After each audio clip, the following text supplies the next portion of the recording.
Welcome to Wise Up Governance and Boards podcast, brought to you by 3 Wise Owls Governance Consultants. Covering hot topics in governance, risk, latest regulatory changes, and issues keeping directors and executives awake at night. Here are your hosts, Ainslie Cunningham and Deb Anderson. Welcome to today's episode of Wise Up Governance and Boards. Today we are joined by Scott Standen.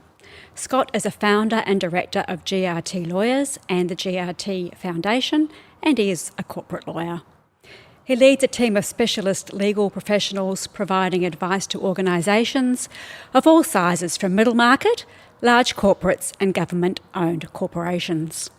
Scott's career spans more than 20 years as a corporate lawyer and has encompassed an in-house general counsel role, Director of Statutory Authorities and Corporate Legal Advisor to Managing Directors, Chief Financial Officers and Boards of Directors of ASX listed companies. Scott is regularly called on by clients to provide strategic corporate advice to boards of directors and to project manage merger and acquisition transactions and public equity market transactions. He prides himself in providing technically accurate and commercially focused corporate advice for public, private and listed companies, boards of directors and corporate advisors. Welcome, Scott. Thanks, Deb. It's an impressive bio. Well, thank you. So GRT Lawyers has been established now for about 9 years. Very simply, GRT does the highest quality work for the highest quality clients in corporate and corporate litigation. So where we can best assist companies, where we can add most value, is those high growth private companies and small to mid cap listed companies. That encompasses a range of corporate activities, equity capital markets, debt markets, M&A activity, private and public. And then in parallel with GRT Lawyers, we've got GRT Foundation, which is a charitable organisation that we've established, a registered charity with a deductible gift recipient status, and it was established to simply help children in our community. We do that through Child's Play, which is a psychology practice, and Giveability, which lends out equipment to children with special needs. That's very great. So tell us about some of the regulatory changes that have been happening recently, Scott. Well, they've been coming thick and fast since late March in the corporate space. It started out with the ASX and ASIC with a whole bunch of regulatory changes around capital raising to facilitate companies that needed to repair their balance sheets that were in trouble with the consequences of the COVID-19 pandemic, to allow them to go and raise capital more easily than perhaps the rules ordinarily allow them to raise capital. So there's a raft of changes that came through, and then since they've come through, the authorities have been revisiting those to see, well, what are the unintended consequences? Is it working the way we want it to work? And they keep tweaking those changes.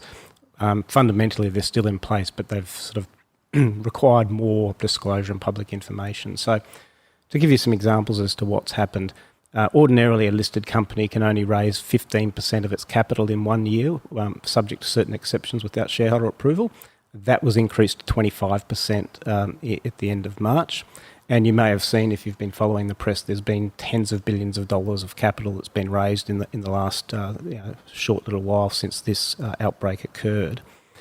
Part of that requirement, if you're going to rely on this emergency relief, was that you also had to then follow it on with a rights issue or a share purchase plan for your existing shareholders, for the smaller shareholders, so that they didn't miss out.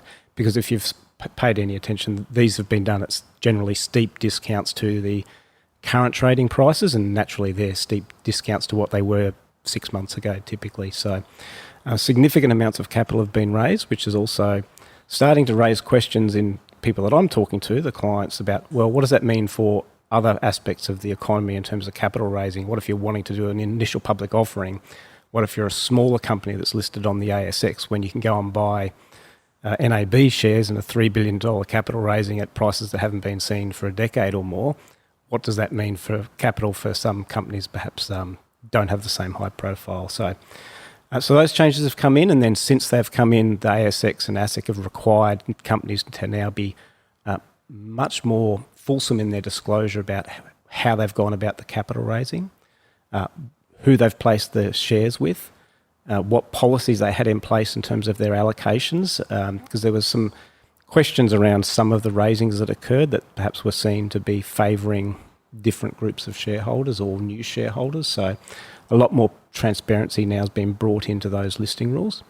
And you need to explain to ASX, if you wish to take advantage of this, what they called emergency additional placement capacity, why you're doing it, what the purpose of it is. And ASX has made it very clear if they don't think that you ought to take advantage of that because you're perhaps not fitting the underlying rationale for its being in place in the first instance, ASX can withdraw it from any particular company at any particular time. So, but that was a very significant intervention by the regulators to change those rules for all listed companies, and that's in place for 6 months as it stands. There were some other changes around capital raising and rights issues. So typically there's been a rule if there's a non-renounceable rights issue, which means you can't sell your rights, you couldn't issue more than one share for every single share that you had on issue. So that was waived as well. So now you can do a greater capital raising, so maybe 2 for 1 or something like that.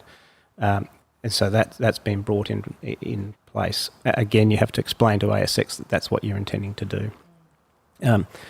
So there's been quite a coordinated effort with ASX and ASIC to facilitate these types of things. It will be interesting to see to what extent they continue. As we've already seen some sort of paring back a little bit in terms of the disclosure, and ASX more recently being more vocal about they may prevent companies taking advantage of this. Do you know if they have actually prevented any as yet, or not to my knowledge? Not to my knowledge, but it's sort of they've been bringing out a lot of the changes to the rules, and they've been bringing out a lot of additional commentary. And so also some companies have gone to ASX, the night before they're doing the raising, and ASX has said, well, hold on, that's not really good enough. Because one of the other changes that they brought in associated with this is ASX listed companies have always been able to request a trading halt for 2 business days while they go and undertake a capital raising. Because of the uncertain environment, ASX has brought in a rule that you can ask for 2 back-to-back trading halts, which you've never really been able to do before except for very limited circumstances. So now you can have 4 trading days in order to get this done. So. And do you have to apply for those back-to-back up front? You do. The first time. If you don't ask for it when you first request the trading halt, you won't get it. So you have to ask for the 2 continuous trading halts at the one time. You can always come out of the trading halt earlier if you've completed your capital raising, but you have to ask for it up front, yes. Are there many companies taking advantage of that? Look, 2 and 2? there's been, I'm not so sure about the 2 and 2. Certainly lots of companies, that additional placement capacity, that's been very popular. Some of the companies were balance sheet repair. Some others have taken advantage where they're already a strong company. They already had a good cash position, but perhaps looking forward as to the M&A opportunity that's going to exist down the track and taking advantage of the opportunity to raise capital right now. Giving up their cash balances for the right opportunity. Yeah, indeed. And so we're talking to clients about that as well. Perhaps not the right time necessarily for M&A activity, but still with uncertain pricing and uncertain what's going to happen in terms of people's revenues and the like. But certainly lots of companies are well and truly getting prepared for that when it comes around. And are you seeing many companies take advantage of the additional, instead of the 1 for 1, right? The additional. It's mostly been the additional placement capacity to go up to 25% of your capital, less so around increasing the ratio on the non-renounceable rights issue. Because the thing with the placements is they can be done very quickly, and then you follow that on with a rights issue or a share purchase plan for your sort of smaller retail shareholders. As part of the larger capital raising. That's one of the core requirements to take advantage of that. And is this replacing the, if companies have already gone to shareholders previously to obtain that additional placement capacity, is this in place of that or in addition to that? So it sits alongside it. You cannot now do more than 25% in a rolling 12-month period without shareholder approval or without fitting in one of the other exceptions. But you can either take advantage of the ordinary placement capacity, which don't have some of the rules associated with the additional placement capacity. But those other placement capacities, there's a 15%, which every company is entitled to, which is relatively unrestricted. There's another 10% that smaller companies can get. via shareholder approval at the AGM, and there are some restrictions around how you can use that additional 10%. So they sit alongside one another, but they can't be used cumulatively. Yeah. And how are you finding the changes in withdrawing earnings and guidance for companies? Yeah, that's been a really sort of interesting thing to watch and to advise companies on. And ASIC and ASX have both come out again and given some guidance around some of these sorts of things, around continuous disclosure obligations. And a lot of this guidance isn't new. I suppose it's just reminding companies of their obligations in the context of this very uncertain environment. And so you would have seen a rash of companies come out and just withdrew earnings guidance altogether. And certainly if a company hasn't made any comments about its earnings guidance to date, it really ought to be thinking about, well, what impact is this having on us? Do we need to go and tell the market something? And then there's been other companies that have been changing their dividend policies, which again is a requirement to go and notify the market that you are changing a dividend policy. And there's even been some that have announced a dividend and then come out and announce that they're not going to pay the dividend because they're going to conserve their cash. And ASX has come out with some specific comments around that because it has an impact on a lot of the way the market functions and the pricing of certain securities on the market. And also if there's a legal basis to withdraw a dividend once it's been declared. And so if you do that, you have to go and explain the basis on which you're entitled to do so. I think the ASX are giving sort of those announcements a bit of scrutiny, aren't they, at the moment? Yeah, absolutely they are. And one of the other things they've made comment on is around companies that are making statements around COVID-19. So these can either be statements about the impact it's having on the business, whether it's negative, whether you've got a basis on which to make some forward-looking statements, but also some companies that have been looking to somehow take advantage of this by associating themselves with some positive benefit that they may have in relation to the virus. There was one company that went into suspension for a couple of weeks. It had suggested it had a oral pill that somehow would inhibit the spread of the virus or something, and so there's no basis for that, and so ASX came down on that. And it has reminded companies the world's very uncertain. It might be appropriate, for example, to withdraw guidance, but you can never make misleading, deceptive statements about any sort of forward-looking horizon. If you don't have a reasonable basis to make a statement, then you really can't make any statement at all. So no change to the rules around any of those things, just a lot of fairly terse reminders, I suppose, about obligations. Yeah, speaking of obligations with directors and officers, is that something that's worrying to some boards at the moment? Yeah, I think one of the interesting things, one of the early interventions from ASIC in particular, or from the government, was to change the insolvency laws for a period of time, for 6 months. So the statutory demand process that has existed was changed. So the minimum amount you could serve a statutory demand for went from 2,000 to 20,000. The period of time with which a company had to respond to that went from 21 days to 6 months.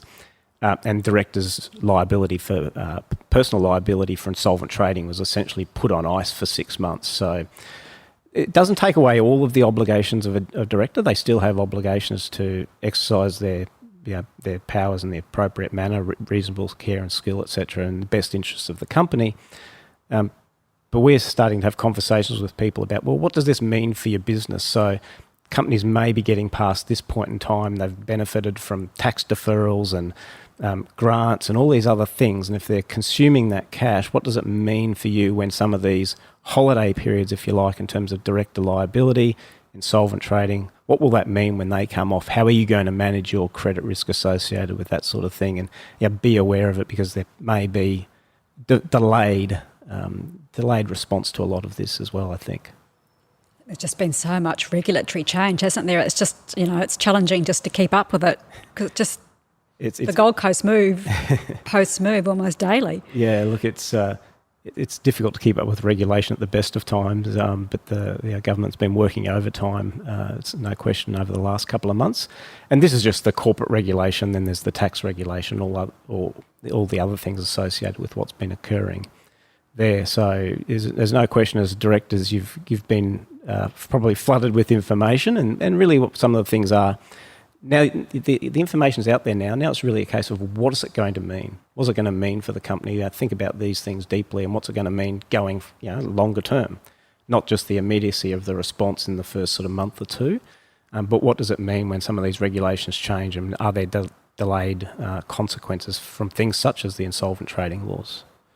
And with the foreign investment review board approvals, how have they changed in terms of trying to attract foreign investment for some of these companies? Well, it's made the whole process much more difficult, that's for sure, because all of the monetary thresholds that used to exist, anywhere from $0 to $1.2 billion approximately, they've been wiped out. So the monetary threshold now for any foreign investment that hits the right quantum, the 20%, is $0, and they've gone from a 30-day review period to a 6-month review period. So there's certainly been projects that we were looking at, people potentially coming to acquire assets in Australia, and they've just really dried up.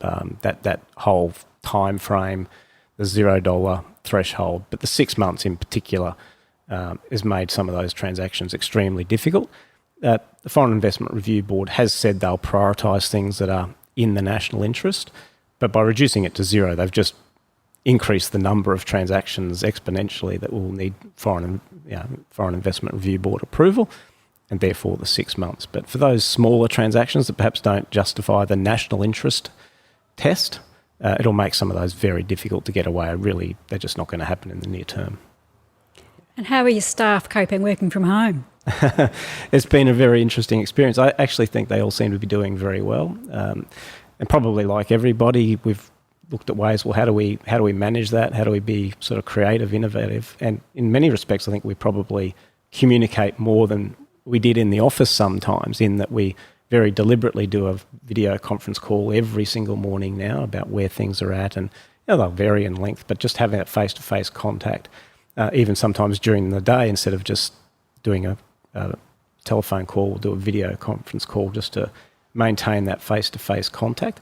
And we've found we've actually been really quite productive. So sort of opened our eyes. If any of us thought that people couldn't work in this manner, that clearly they can. So it'll be something that we take into account for our business indefinitely into the future. So when do you think you'll all be back in the office? Look, I don't know. We already have people that are there. Let them go into the office, and we're working through now what are the requirements that we'll need to put in place, what are the protections we'll need to put in place in the office if we do go back en masse. But I think from our perspective, at least, because it's working as well as it would be working in the office, there's actually no real rush to do it. And it probably, when it'll go back, people will still have the flexibility to work remotely. And as I say, that's been working really well for us, and I think that'll continue. I think particularly if you've got to travel quite long distances, you're more efficient because you're working rather than travelling. Yeah, well, certainly, we've got some of our staff that live in the city of Brisbane, but I live here on the coast, and so for me, it saves me plenty of time during the day. But even some of our staff that do live in Brisbane, they might live relatively close, but by the time they commute, it's still 45 minutes or something. So I think the balance with your family life and your ability to be more productive in the period of time that you have available, I think it's worked well. So tell us a little bit more about Child's Play and the foundation. Yeah, that's been very important to us. It's been very close to our heart. So it was something that was at least conceived, and we started the establishment right at the beginning of establishing GRT, and we've financially supported the foundation all the way through, as well as providing a lot of administrative support. And that the two arms or the two programs that we run through the foundation are very personal to Glenn, my business partner, and his wife on the Child's Play side, and then Giveability on my side, my wife's side. So Child's Play, Ainslie was a psychologist and counsellor to children suffering bereavement and other things in her earlier career. And so she had a real affinity for that and really wanted to, I guess, establish a model that would provide support to children on a not-for-profit basis. And so we've run a childhood psychology practice out at Morningside through the foundation, and that's been a real passion for Glenn and Ainslie, and they've driven that. And then the Giveability side has been driven by particularly my wife, Jane, from our own personal experiences. We have a daughter who's severely disabled, and so we've we understand what families go through in accessing equipment and how difficult that is and how expensive that is and how often your needs change. And so that's been something that's been very close to our heart. So we've now got, I think, over 100 pieces of equipment that we lend out to children with special needs, ranging from wheelchairs, walking frames, standing frames, special needs trikes, beach wheelchairs, etc. And so it's been very rewarding, but much harder than we ever thought it would be when we first established it. So.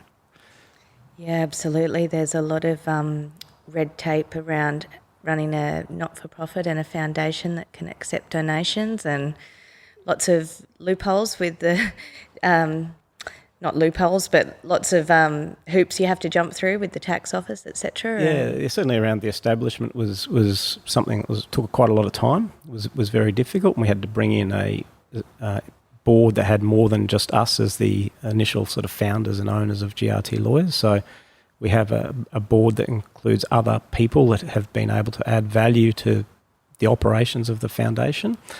I think one thing you learn is, though, it's really been about the drive of individuals to make it happen, because it becomes, it's a constant thing to start making it successful, and then when it's successful, it demands more of your time and more of your time. And so it's been, as I say, very challenging, but it's been very rewarding when you see the outcomes that you can, and the impact you can have on lives of the children. And that was one of the things when we established the foundation, was we didn't want to just make a contribution that just sort of got, I guess, mixed with everybody else's contribution. As much as it may have a real benefit, these larger charities, you don't see a direct contribution. So we wanted to have an immediate and direct impact on the lives of the children that we supported, as opposed to something that was a bit more, community-based or a broader base. It was more individual-oriented. Yeah. Yeah, definitely. That's such wonderful work. And how would people go about donating to these charities? Yeah, so through the website, GRT Lawyers website, it links to the foundation, and there's details on there as to how to contact both Child's Play and Giveability if someone wanted to support us. And we'd certainly be grateful for any support we get. Perfect. And what's the website?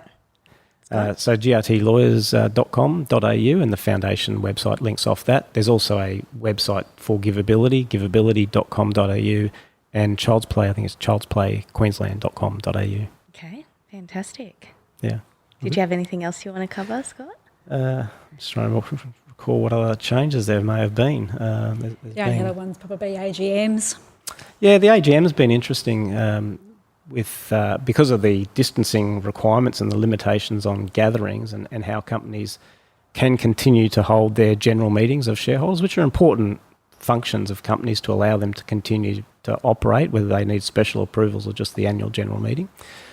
And so we've been working with a number of companies with some of the some changes in laws and some just guides that have been given via ASIC. But essentially now you can operate virtual AGMs completely online, or a hybrid AGM where there's a combination of online and in-person meeting, and we've been working with companies how to practically implement that. And so we've got some companies now that are in the process of doing that, and hopefully it actually is a bit of a marker in the ground that these things will continue, because I think the old AGM has its place for some companies, but for many companies it actually doesn't enable shareholder engagement. It's actually a bit of a barrier to shareholder engagement. And I think a virtual AGM, so long as you can ask questions and there are processes put in place where everyone can ask questions, actually makes the whole process much more open to shareholders and much more inclusive of shareholders than perhaps the traditional AGM, in my opinion. So hopefully that will continue. And the next 6 months will be perhaps a testing ground to show that can be done properly. Keeps the boards on their toes, because they never know what questions are going to be asked and they That's haven't got the audience in front of them. Yeah, that's right. They can come from all angles.